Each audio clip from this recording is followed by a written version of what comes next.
Assalamualaikum warahmatullahi wabarakatuh. Kami dari kelompok 2 yang beranggotakan saya Gina Rohmatika, saya Yuha Rohma, saya Naufal Faros, ingin menjelaskan tentang isu-isu yang berkaitan dengan perkembangan.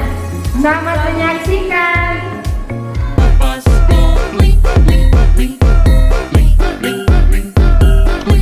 Jadi selanjutnya saya akan membawakan tentang bawaan dan lingkungan, yaitu natur dan nurtur.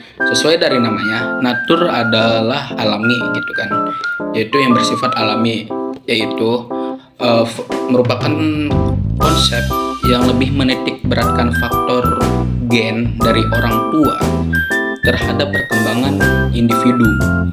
Yang kedua itu nurtur. Nurtur itu merupakan konsep yang lebih menitik beratkan pengalaman untuk perkembangan individu. Dari dua konsep ini terciptalah 3 aliran. Yang pertama aliran nativisme, yang kedua adalah aliran empirisme, yang ketiga adalah aliran konvergensi. Sedangkan menurut Anastasia menyatakan bahwa pengaruh keturunan terhadap tingkah laku selalu terjadi secara tidak langsung. Tidak satupun dari fungsi-fungsi psikis yang secara langsung diturunkan oleh orang tua kepada anak. Pengaruh keturunan selalu membuktikan perantara atau perangsang yang terdapat dalam lingkungan. Sekalipun kenyataannya memang ada semacam lingkungan yang lebih dan yang kurang. Lalu ada jadi seperti kayak contoh gitu ya, itu latar belakang keturunan yang sama atau mirip dapat menghasilkan ciri-ciri kepribadian yang berbeda pada kondisi lingkungan yang berbeda pula gitu kan. Latar belakang keturunan yang berbeda dan pada lingkungan yang berbeda pula dapat menghasilkan ciri kepribadian yang sama atau mirip. Yang ketiga, lingkungan hidup yang sama bisa membuktikan perbedaan-perbedaan ciri kepribadian pada anak-anak yang berlatar belakang keturunannya. Yang keempat, lingkungan hidup yang tidak sama bisa menimbulkan persamaan dan ciri-ciri kepribadian meskipun latar belakang keturunan tidak sama. Bismillahirrahmanirrahim. Di sini saya akan menjelaskan kontinuitas dan diskontinuitas, yaitu konsep dalam berbagai bidang termasuk matematika, ilmu fisika, dan bahkan dalam perkembangan manusia. Nah, dalam matematika, kontinuitas merujuk pada sifat suatu fungsi yang tidak memiliki loncatan atau celah. Nah, sedangkan diskontinuitas mengacu pada keberadaan loncatan atau titik yang tidak terdefinisi dalam fungsi tersebut. Kesinambungan dalam perkembangan merupakan konsep bahwa pembangunan merupakan suatu proses perubahan bertahap dan kumulatif, sedikit demi sedikit, mulai dari kesadaran hingga kematian.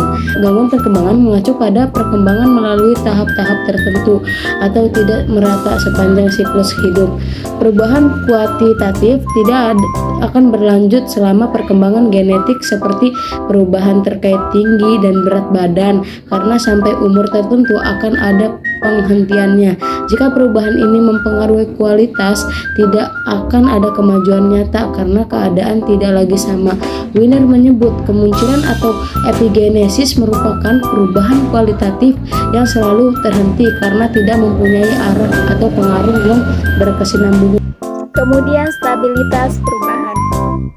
Klaus Rigel dan beberapa ahli perkembangan lainnya berpendapat bahwa perubahan bukan stabilitas merupakan kunci untuk memahami perkembangan individu. Pandang Rigel ini disebut sebagai model dialektis yang menyatakan bahwa setiap individu terus berubah karena berbagai kekuatan yang mendorong dan membawa perkembangan ke depan. Kemudian menurut Santrok ada 3 jenis konteks sosiokultural yang diyakini oleh banyak ahli perkembangan sebagai sesuatu yang patut memperoleh perhatian khusus dalam memahami perkembangan individu. Ialah yang pertama kebudayaan, kedua etnisitas, dan ketiga gender. Kebudayaan ialah pola-pola perilaku keyakinan dan semua produk dari sekelompok orang tertentu yang diteruskan dari satu generasi ke generasi berikutnya. Kemudian etnisitas ialah rasa keanggotaan yang didasarkan atas bahasa, agama, agama, adat istiadat, nilai-nilai, sejarah, dan ras suatu kelompok etnis yang sama. Etnisitas didasarkan atas warisan kebudayaan, karakteristik, kebangsaan, ras, agama, dan bahasa. Kemudian gender, ialah dimensi sosiokultural sebagai perempuan atau laki-laki. Sekian dari